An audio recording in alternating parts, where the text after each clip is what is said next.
चलिए हाथों में कलम और कॉपी उठा लीजिए। शुरू करते हैं। टाइप ऑफ नंबर, संख्याओं के प्रकार। संख्याओं के प्रकार तो ये हम पढ़ लेते हैं यार थोड़ा सा। देखो किताबों में सब दिया हुआ है ना, किताबों सब दिया हुआ है, लोग पढ़ाते भी हैं, लेकिन तरीके अपने अपने, आपको समझ में आ जाएगा तो यहाँ से पढ़ लीजिए, है ना। तो संख्याओं के प्रकार में देखते हैं कि संख्याएं कितने प्रकार की होती, कौन कौन सी संख्याएं क्या होती। जैसे आपने सुना होगा भाज्य संख्या, अभाज्य संख्या, प्राकृतिक संख्या, अप्राकृतिक संख्या।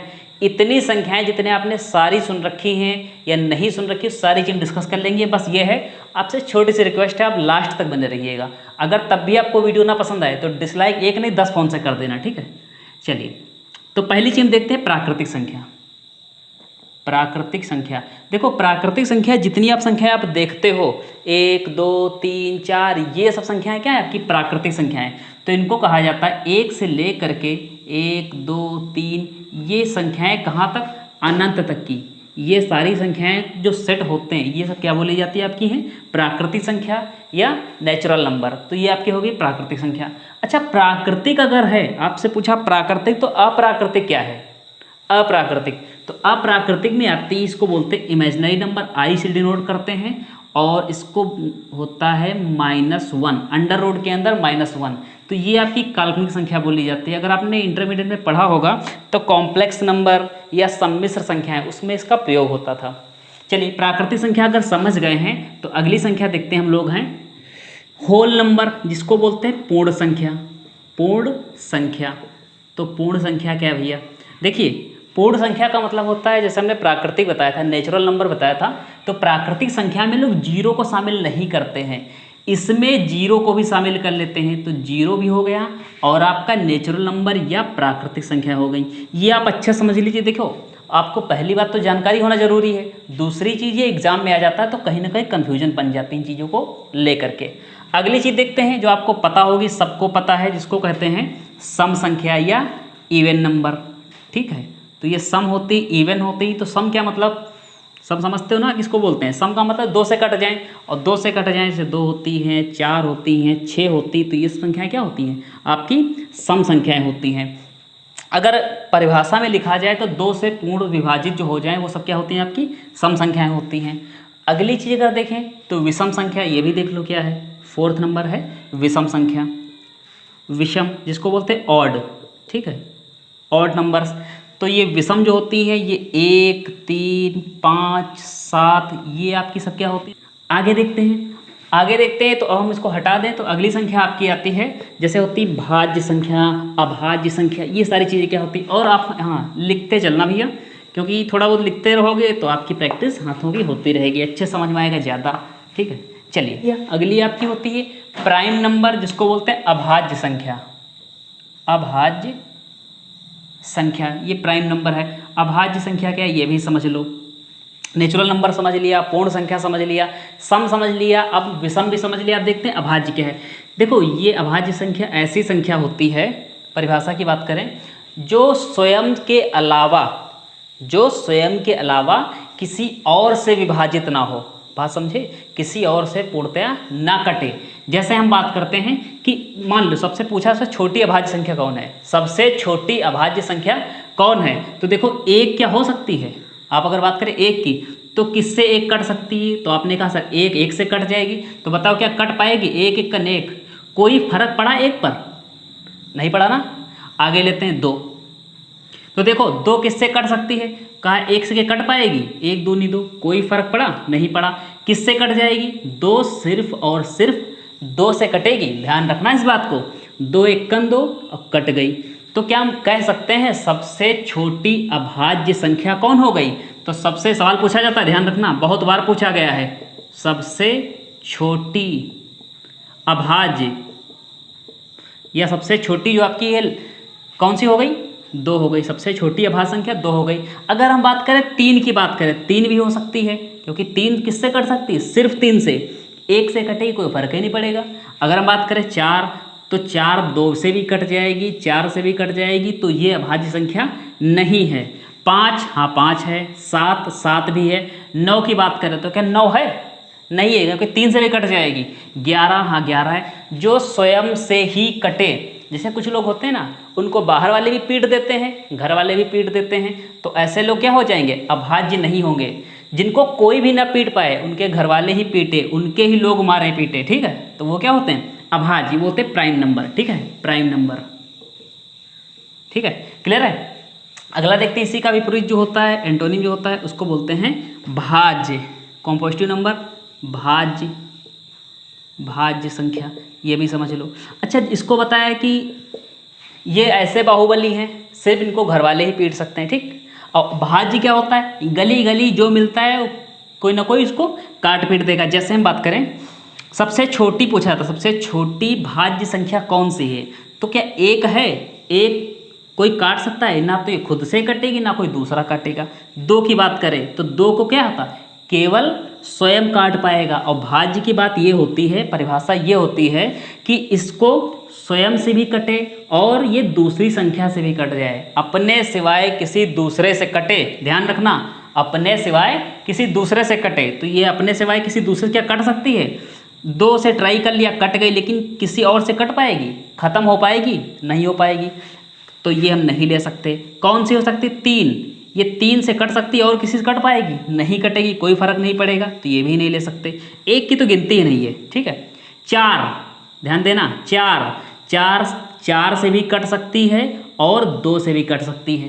तो सबसे छोटी भाज्य संख्या कौन सी होगी, बताओ जल्दी से, चार, सबसे छोटी भाज्य संख्या कौन, चार। तो ये भैया ध्यान रखना, बहुत अच्छा समझ लो, क्योंकि मैंने आपको एग्जाम्पल के तरीके से बताया है, बेसिक तरीके से बताया सारी चीज़ें। आप ट्रिक कहो तो ट्रिक समझ लो, जो भी समझना हो, रटना चाहो रट लो, और रटने का कोई फायदा है नहीं, वरना रोज रटोगे, 56 बार कहोगे और फिर गलत करके आओगे, ये गारंटी में लेते, रटोगे अगर ज़्यादा। अगले चीज देखते हैं, इसको हटा दे थोड़ा सा, अगला देखते हैं। तो अगला जैसे आपका आता है सहअभाज्य, आपने भाज्य देख लिया, अभाज्य देख लिया, तो सहभाज्य क्या है, सहभाज्य, देखो भैया, जिसको को प्राइम बोलते हैं, सहअभाज्य, इसी के आगे हम लगाते हैं सहभाज्य, और यहाँ पर हमने ये कर दिया को प्राइम नंबर। तो सहभाज्य का मतलब ये होता है ऐसी संख्या का युग्म, परिभाषा के अनुसार ऐसी संख्या का युग्म जिनका मासा केवल एक हो, HCF जिनका केवल कितना हो, एक हो। जैसे लेते हैं, जैसे जैसे जैसे जैसे मान लो 5 ले लिया, 15 ले लिया, क्या इसका मासा एक आ सकता है, बताओ, ये किससे कट सकती है, ये 5 से कटेगी, 5 से, 5 एकन 5 तियाँ, ठीक है, तो इसका मासा कितना नहीं हो सकता, एक नहीं हो सकता। अगर हम बात करें 2 और 3 की, देखो इसका मासा कितना आएगा, इसका HCF highest common factor, HCF highest common factor, या GCD ग्रेटेस्ट कॉमन डिवाइडर, या मासा, ठीक, जिसको महत्तम समापवर्तक बोलते हैं। तो ये अगर देखें तो इसका मासा कितना आएगा, सिर्फ एक आएगा।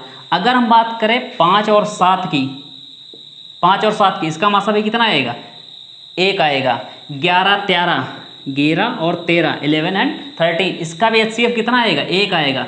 तो ऐसी संख्याओं का युग्म, ऐसी संख्याओं का जोड़ा जिनका मासा एक आए, तो वो संख्याएं कौन सी होती हैं, वो संख्याओं का युग्म कौन सा होता है, को प्राइम नंबर या सहअभाज्य संख्या। बताओ यहाँ तक क्लियर है, चलिए आगे बढ़ते हैं भाई। ये अगर क्लियर है तो अब बात कर लेते हैं थोड़ी सी क्रमागत संख्याएं जो होती हैं, क्रमागत देख लें।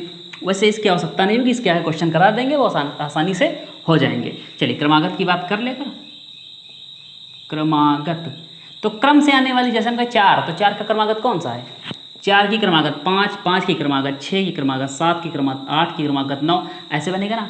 अगर आपसे कहे कि x की क्रमागत x+1, x+1 की क्रमागत x+2, x+2 की क्रमागत x+3।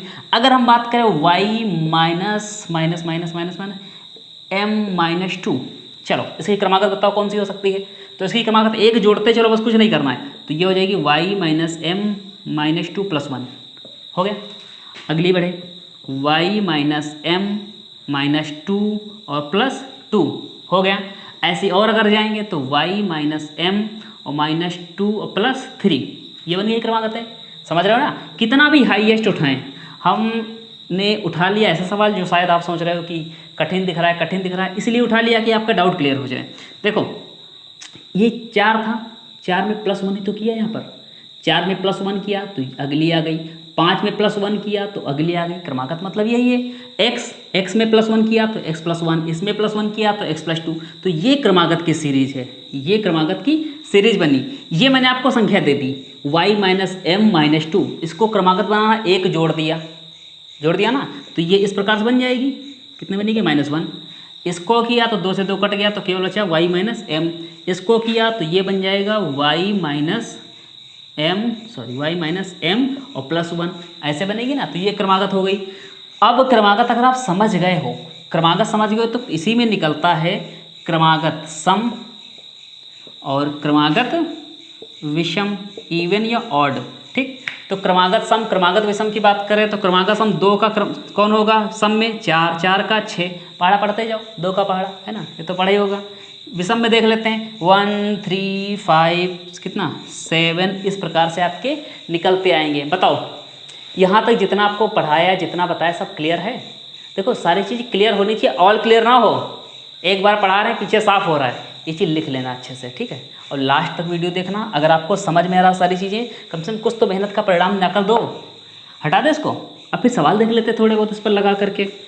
और आप लोग कुछ थोड़ा सा प्रतिक्रिया अच्छी नहीं दे पा रहे हो इस समय, तो सोच रहे थे आपकी जनरल साइंस कवर करा दें, जल्दी जल्दी ख़त्म करा दें। देखते इसको अगर हटा दें तो अब क्वेश्चनों की बारी है।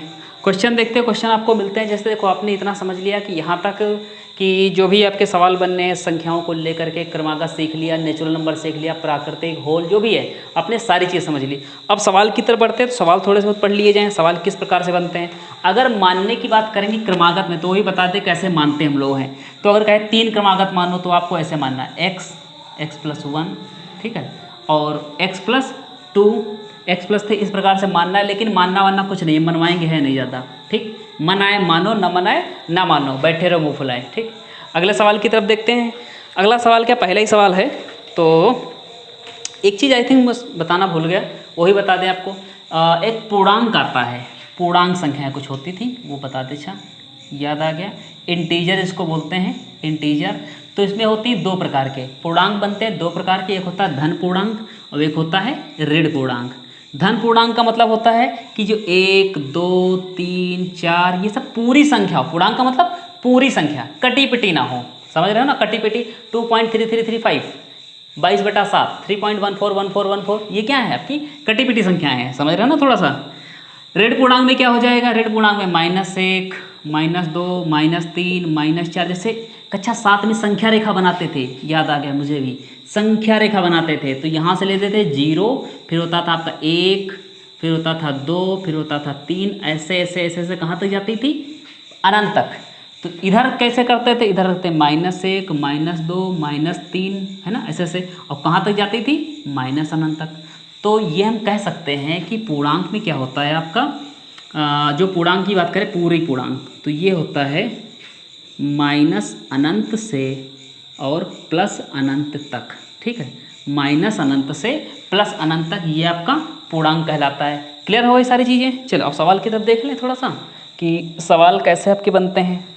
चलिए सवाल भैया देख लें, सवाल पढ़ लें आपके साथ, थोड़े क्वेश्चन भी हो जाएं। चलिए सवाल देखो, सवाल में कहा आपके कि 6 क्रमागत संख्याओं का योग 63 है, तीसरी था 5वीं संख्या बताओ। 6 क्रमागत संख्या दी है आपको, उसका योग कह रहे हैं कि 63 है। समझना सवाल को, पढ़ लो, इसको मिटा दें अच्छे से पहले। तो संख्याएं कितनी हैं, 6, योग कितना है 63। तो चाहो तो आप ऐसे मान सकते हो 6 संख्या, पहली संख्या x मान ली, दूसरी संख्या x + 1, फिर x + 2, x + 3, x + 4, है ना, और x + 5। जो संख्याएं कितनी हो गई, 1 2 3 4 5 6 संख्या हो गई 6। इनका योग कितना है, तो योग बताया 63। तो 63 योग करने के लिए सबको जोड़ दो, क्या करना है, सबको जोड़ देना है। तो ये जोड़ दिया तो 1 2 1 3 3 1 4 1 5 6 7, सॉरी 7 तो नहीं होगा, 1 2 3 4 5 6, हाँ कितने x हैं, तो 6x हैं। इनको जोड़ो गिनतियों को, तो 1 2 1 3 3 6 4 10 5 15, ये कितनी हो गई 15, बराबर कितना है 6 दही 3 इकाई, इतना ठीक है। -15 इधर चला गया, 48 बचा, यहाँ से कट जाएगा तो 6 8 48, ठीक। कौन सी पूछी, तीसरी 5वीं। तो एक अगर 8 हो गई, दूसरी कितनी हो जाएगी 9, फिर 10, फिर 11, फिर 12, इसी प्रकार से 13, 3 3 6 संख्या बन गई। यहाँ पर रखा 8 5 13, क्लियर है ना। तो ये इस प्रकार से बनेंगी। तो तीसरी पाँचवीं पूछी, तीसरी आपकी ये हो जाएगी, पाँचवीं अगर पूछी थी ये हो जाएगी। अगर अंतर पूछ देता पाँचवीं और तीसरी का तो अंतर कितना आ जाता, 2 आ जाता। लेकिन हमें जो करना है वो क्या करना है, अलग से तरीके करेंगे, अपने तरीके से करेंगे, वो बताते हैं आपको। सीखो इधर, सीखो। सारी संख्याओं का योग कितना है, 63। योग इतना है तो लोग कितने हैं, मतलब कि संख्याएं कितनी हैं, योग बटे लोग, या फिर संख्याएं 63 हैं, सॉरी योग 63 है, कितनी संख्याएं हैं, तो संख्याएं आपने बताई 6। क्लियर। अब जैसे 63 अगर योग होगा 6 से भाग कर दे तो हमको ये पता चल जाएगा 6 धाम 60 और 6 पंचे 30, 5, ये इतना बनेगा।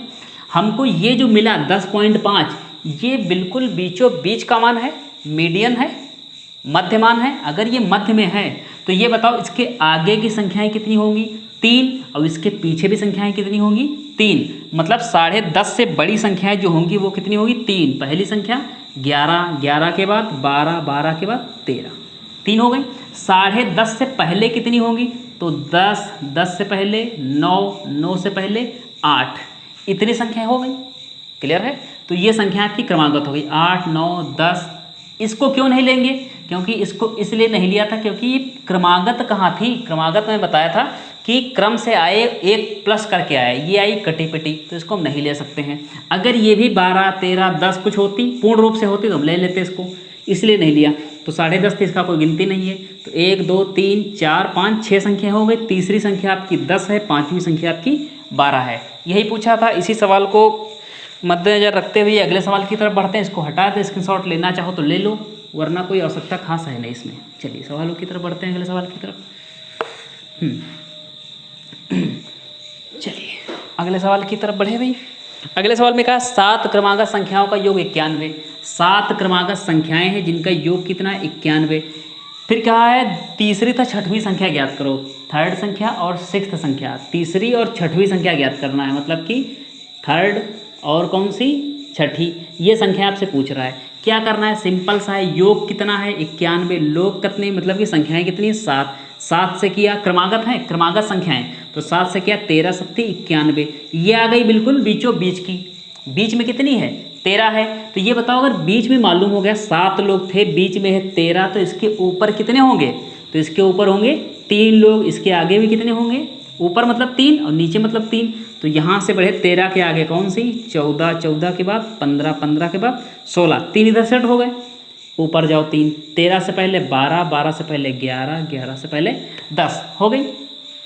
1, 2, 3, 4, 5, 6, 7 संख्याएं कितनी, 7। अब सोच रहे हैं इसको क्यों ले लिया, क्योंकि ये क्रमागत संख्याओं में शामिल थी, 10.5 नहीं थी, 13.25 नहीं थी, पूरी 13 आ गई, तो हमने इसको शामिल कर लिया। क्लियर है।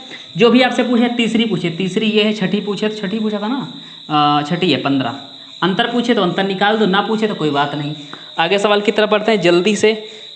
अब तो कर लोगे ना ऐसे सवाल, थोड़ा सा टाइप चेंज कर देते हैं। कहा है 7 क्रमागत संख्याओं का योग 56 है। 7 क्रमागत संख्याओं का योग 56 है। अगर 7 क्रमागत संख्याओं का योग 56 है, फिर आपसे पूछा है दूसरी था छठी संख्या ज्ञात करो। दूसरी था छठी संख्या ज्ञात करो, तो योग कितना है, 56। संख्या कितनी है, 7, 7 से काटा, 7 8 56, ये कट गया ना, तो बीच में पता चल गया कौन है, 8 है। सम की बात की है, क्रमागत सम, इसको हटा दो, क्रमागत सम, तो क्रमागत सम का मतलब ये 8 सम है, हाँ है।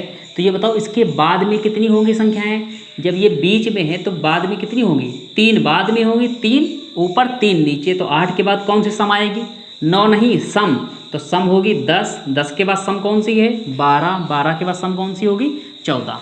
ऊपर चलो, 8 से पहले सम कौन सी, 6, 6 से पहले सम कौन सी, 4, 4 से पहले सम कौन सी, 2। ये तो कोई डिजाइन बन रही है, चलो कोई नहीं। तो ये हो गई आपकी सम संख्याएं। कौन सी पूछी थी आपसे इसमें, दूसरी और छठवीं, दूसरी और छठी संख्या ज्ञात करो। इसमें और भी दिया है, सबसे बड़ी और छोटी संख्या का अंतर बताओ। तो दूसरी है 4 और छठी है आपकी 1, 2, 3, 4, 5, 6, छठी आपकी 12, और सबसे बड़ी सबसे छोटी संख्या का अंतर, सबसे छोटी हो गई 2 और बड़ी है 14, तो 14 में से 2 चला गया तो आपका आ गया 12। ठीक है, ये आपका सवाल हो गया। बेसिक सवाल है, कुछ खास में करना नहीं। अगले सवाल की तरफ बढ़ लेते हैं और फटाफट में ख़त्म कर देते हैं। अगला सवाल दिया आपके पास 8 क्रमागत संख्याओं, 8 क्रमागत सम संख्याओं का योग 8 ढाई 8 इकाई मतलब 88। तीसरी तथा पांचवी संख्या ज्ञात करो, सबसे बड़ी और सबसे छोटी संख्या का अंतर ज्ञात करो। इसको लगा करके कमेंट बॉक्स में आंसर बताओ जल्दी से। दूसरे सवाल की तरफ बढ़ते हैं, जो आपको नहीं करना है, जो हम करेंगे। 5 क्रमागत विषम संख्याओं का योग 125 है। 5 क्रमागत विषम संख्याओं का योग 125। संख्याएं का योग कितना है? 125। संख्याएं कितनी है? 5 है। काट पीट कर देना, निकाल लेना जो पूछ रहे सवाल में। ये भी कर लोगे, ना कर पाओ तो इसको बता दें। चलो इसको बता ही दें, कुछ तो बता दें हम। 5 क्रमागत विषम संख्याओं का योग 125, काटो 5 तो ये आ जाएगा 25 पंचे 125। और विषम संख्याओं की बात की, 25 विषम है। 25 विषम है, संख्या कितनी है? 5। तो ये बीच में पता चल गया कौन है? 25 है। तो बताओ ऊपर कितने लोग? 2, नीचे कितने? 2, 2 2 4 1 5। तो आगे बढ़ गए। 25 के बाद कौन सी आती है? 27। 27 के बाद कौन सी आती है? 29। इसके पहले कौन सी होगी? 23। इसके पहले कौन सी होगी? 21। तो ये संख्याएं हैं। इसमें क्या पूछा था? तो इसमें पूछा था आपसे कि सबसे बड़ी और सबसे छोटी संख्या का अंतर बताओ। और इसमें पूछा है तीसरी और पांचवी संख्या ज्ञात करो। तीसरी कौन सी भैया? तीसरी है आपकी 27 और पांचवी है आपकी 29। और सबसे बड़ी और छोटी संख्या का अंतर 21 से 29 घटा दो और जो आएगा आंसर। ये तो इतना तो पता होगा ना, 8 आएगा। अगले सवाल की तरफ देखते हैं, जो लास्ट क्वेश्चन है आपका। 8 क्रमागत विषम संख्याओं का योग 48 है। कितना योग है? 48। जल्दी से कर लो। और 8 क्रमागत विषम संख्याओं का योग 48 है। फिर आपसे क्या पूछा है इसमें? सबसे बड़ी और सबसे छोटी संख्या का अंतर बताओ। सबसे बड़ी और सबसे छोटी संख्या का अंतर बताओ। और पाँचवीं और सातवीं ये भी पहले से पूछ दिया है, पाँचवीं और सातवीं। तो पाँचवीं सातवीं बतानी है इसमें, और सबसे छोटी सबसे बड़ी संख्या बतानी है। संख्याएँ कितनी है? 8 संख्याएँ हैं 8। और इनका योग कितना दिया है? योग दिया है 48। 4 भाई 8 इकाई। चलो काटो। 8 से काटा तो 8 एकन 8, 8 छंग 48, 6 आ गया। तो कहा सर 6 आ गया। और बात की इन्होंने विषम की। तो ये बताओ क्या 6 विषम है? नहीं है। अगर ये विषम नहीं है तो इसके आगे अगर बढ़ते हैं तो इसके आगे बढ़ो भाई। 8 के बाद में कितनी संख्याएं ऊपर होंगी? 4 ऊपर होंगी, 4 नीचे होंगी। तो इसके बाद विषम कौन सी होगी? 7। 7 के बाद 9, 9 के बाद में 11, 11 के बाद में 13। ये आ गई आपकी आगे वाली, मतलब 4 आ गए विषम। ऊपर बढ़ते हैं विषम की तरफ। तो ऊपर विषम बढ़ी। 6 से पहले कौन सी? 5। 5 से पहले कौन सी? 3। 3 से पहले कौन सी? 1। और 1 से पहले कौन सी जाती है? बताओ, दिमाग लगाओ थोड़ा सा। 1 से पहले विषम संख्या कौन सी होती है? तो 1 से पहले संख्या रेखा पर देखते हैं तो इस प्रकार से जाती है ना, 1 2 0 0 का -1 फिर -2 ऐसे बनती है ना। तो संख्या रेखा पर अगर माइनस निकल रहा है तो यहाँ पर भी माइनस लेना पड़ेगा। तो इसके बाद विषम कौन सी होगी? -1। उसके बाद -3। लेकिन मेरा काम हो गया, यहाँ तक काम हो चुका है। 4 ये आ गई, 4 ये आ गई। इसको क्यों नहीं लिया? क्योंकि मेरे काम की नहीं थी। क्रमागत में होता तो चलो काम ले लेते, लेकिन उसमें भी कटी पिटी होती तब नहीं लेते। इसमें ये विषम ही नहीं है, सम होती तब भी ले लेते। चलिए, सबसे इसमें और कुछ पूछा ना इसमें, पाँचवीं और सातवीं। चलो बताओ कौन सी पाँचवीं है? 1 2 3 4 और 5। पाँचवीं ये हो गई 5th नंबर की, ठीक है। और सातवीं, तो सातवीं ये हो गई 7th नंबर की, ठीक। सबसे बड़ी और सबसे छोटी संख्या का अंतर, सबसे छोटी तो ये हो गई -1 और ये हो गई। तो 13 से घटाना है -1। समझ लो चीज़ों को, माइनस माइनस प्लस, और 13 में 1 जुड़ गया, कितना आया? 14। दिमाग से ऊपर ना निकल गया तो समझ लो, क्योंकि माइनस माइनस यहाँ प्लस हो जाएगा। घटाने पे कुछ लोग 12 लिख देंगे डायरेक्ट, तो 12 नहीं होगा, ठीक है। तो आज की क्लास यहीं तक रखते हैं। अगर आपको क्लास अच्छी लगी तो अपने दोस्तों को थोड़ा शेयर कर दीजिए, वीडियो को लाइक कर दीजिए, कमेंट कर दीजिए, चैनल को सब्सक्राइब कर दीजिए अगर नए हो तो। मिलते हैं आपको अगली वीडियो, तब तक के लिए धन्यवाद, बेस्ट ऑफ लक।